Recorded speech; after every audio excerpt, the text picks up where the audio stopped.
Okay, this is problem 3.118. It's on page 144. 1 ton, or 1,000 kilograms, it's a metric ton, of liquid water at 80 degrees Celsius is brought into a well-insulated and well-sealed 4 meter by 5 meter by 6 meter room, initially at 22 degrees Celsius and 100 kilopascals.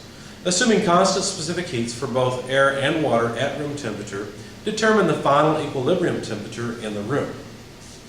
Okay, so let's sketch the system. We know that we've got a room that is well insulated. What does that mean? That means no heat transfer across the system boundary. The pressure is 100 kilopascals, and there's also water in this room, where the water's initial temperature, TW naught, is 80 degrees Celsius. I tell you what, let's do it this way. Put the water closer to the floor. So here's our water. Initial temperature of the water, 80 degrees Celsius. And the air is at an initial temperature of the air, 22 degrees Celsius. Now the volume of the room, let's see, this is a 4 meter by 6 meter by 5 meter room. And so the volume of the system, which remains constant, is just 4 times 5 times 6. So let's see, that's what? That's 6 5 is 30. 30 times 4 is 66, 120. All right, so 120 cubic meters is the volume of the room, which remains constant. So there's state 1.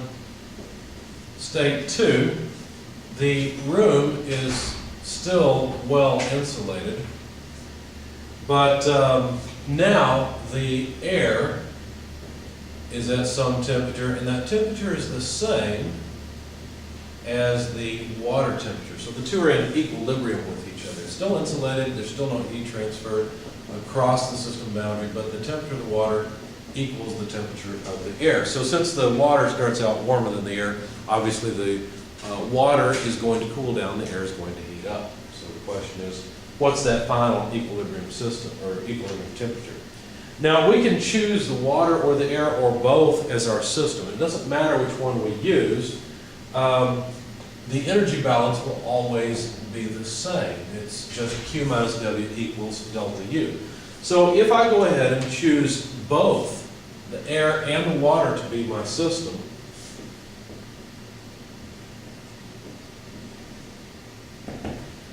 then what that tells me is that there's no heat transfer and no work. Why? Because if both are the system, there's no heat transfer outside of the system. Right? Because look, here's my system. It's the air and the water. And we were told that the amount of heat transfer across that system boundary is exactly 0. Now there will be heat transfer from the water to the air, so how will we accommodate or account for that in our energy balance since we crossed off Q? Well, that will just simply be a change in internal energy. Because work transfer and heat transfer change the internal energy of a system. So really, like I said before, all these terms should have summation signs in front of them. It's one thing that confuses students, is because in our book they don't. Anyway, basically this tells us that 0 equals the change in internal energy. It looks like nothing's happening here. But if we break this up to talk about the air and the water separately, then we'd have a change in internal energy of the water and a change in internal energy of the air. Those two amounts would be different. Like I said, we've broken this up into 2 parts, and really there should be a summation sign in front of it. Okay, so if we expand this a little bit, what does that mean? Well, the mass of the water, let me use the subscript W for water, times the heat capacity of the water, times the temperature change of the water, so the initial, or the final temperature of the water less the initial temperature of the water, that's this term. We put my 0 equals up here so I don't forget it. Plus the mass of the air times the heat capacity of the air, multiplied by the temperature of the air in the final state less the temperature of the air initially is equal to 0. Now we have to be a little bit careful here. We're interested in the change in internal energy of the air and the internal energy for the water. For the water, the heat capacity we select doesn't really matter, because Water's not all that, I mean, its size is not going to change much. So there's no significant boundary work to consider here. But with the air, we've got to be really careful. I've written CP, but should it be CP or should it be CV? There's two different heat capacities to consider for air. Well, we want the change in internal energy, so this should be CV, not CP. Now you might look at it and say, well, the room's at constant volume, so I would have chosen constant volume as a default. That's not really the way to think about it.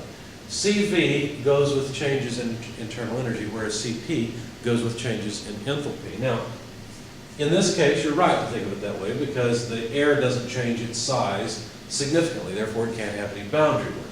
So that's a valid reason for choosing CV and rather than CP, because CP would include not only the change in the temperature of the air, but also the expansion of the air if it could expand.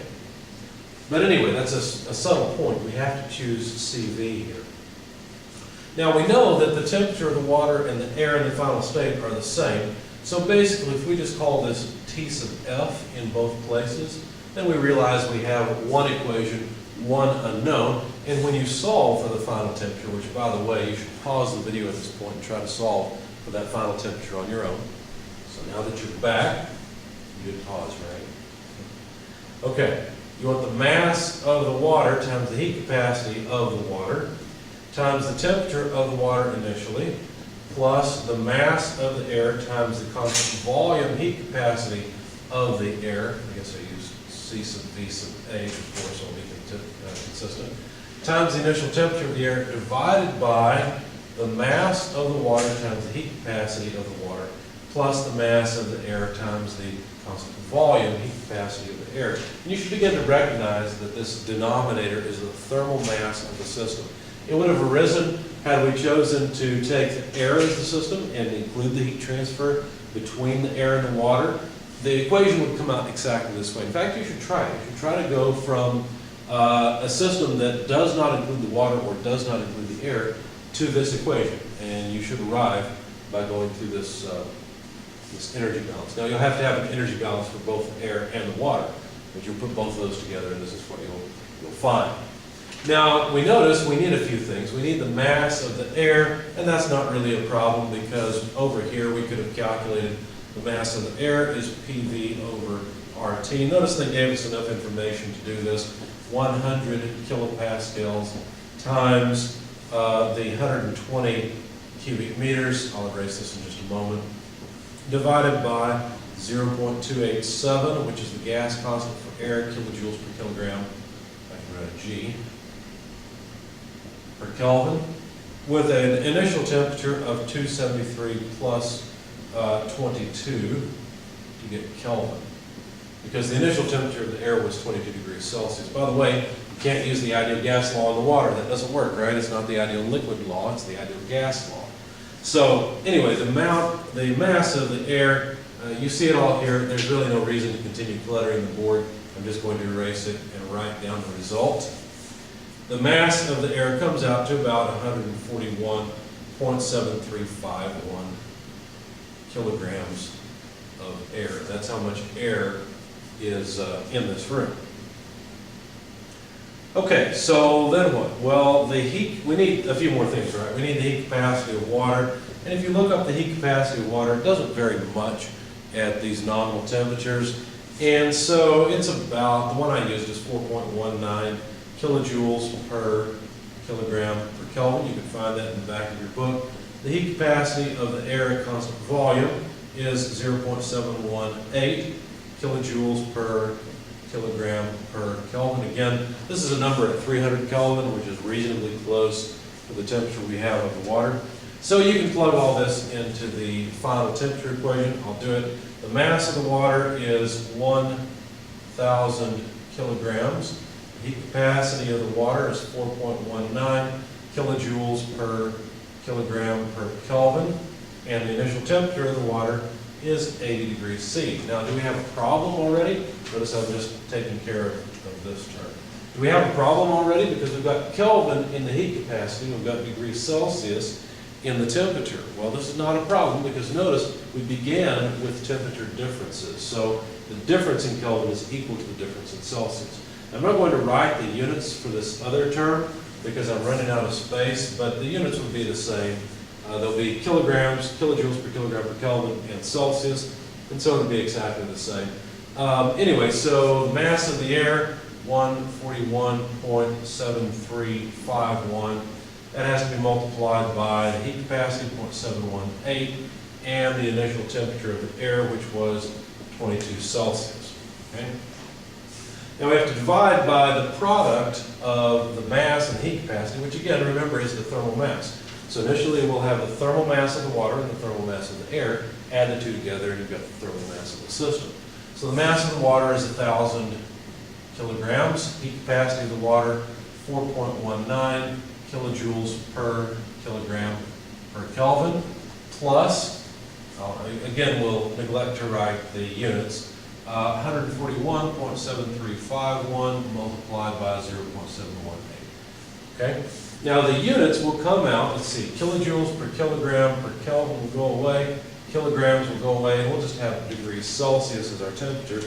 Plug all this in your calculator, you'll find the final temperature is about 78.6 degrees Celsius. There's our final answer. Now,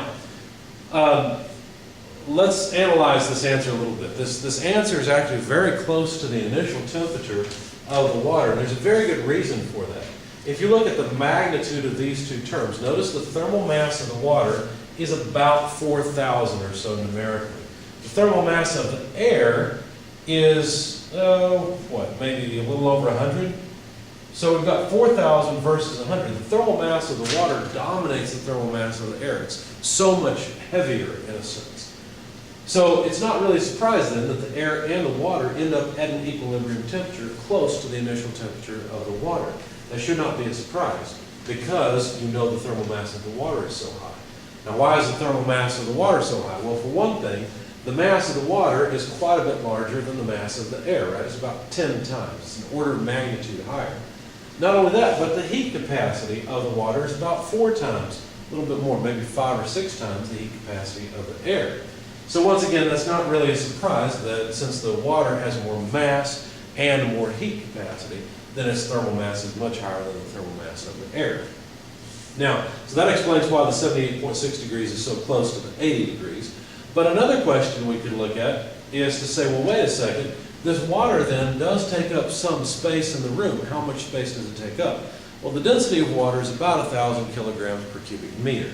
And so since we've got 1,000 kilograms of water, that means it takes up about a cubic meter of space. So really, the volume that we calculated here, while this is the volume of the room, we use that as the volume of the air in computing the mass of the air. So this mass is really just a little bit too high. So I should have used instead volume of air is 119 cubic meters. And if I had done that, then that would change the mass. The mass would go down just a little bit. That would mean the thermal mass of the air would be even less, which means that this temperature would be higher or lower. You should pause the video and think about it. But when you come back, what you should have come to the conclusion, well, of course you could have run through the calculations, but you should have come to the conclusion that since the thermal mass of the air is even less than what we used before, that this temperature should come out even closer to the temperature of the water.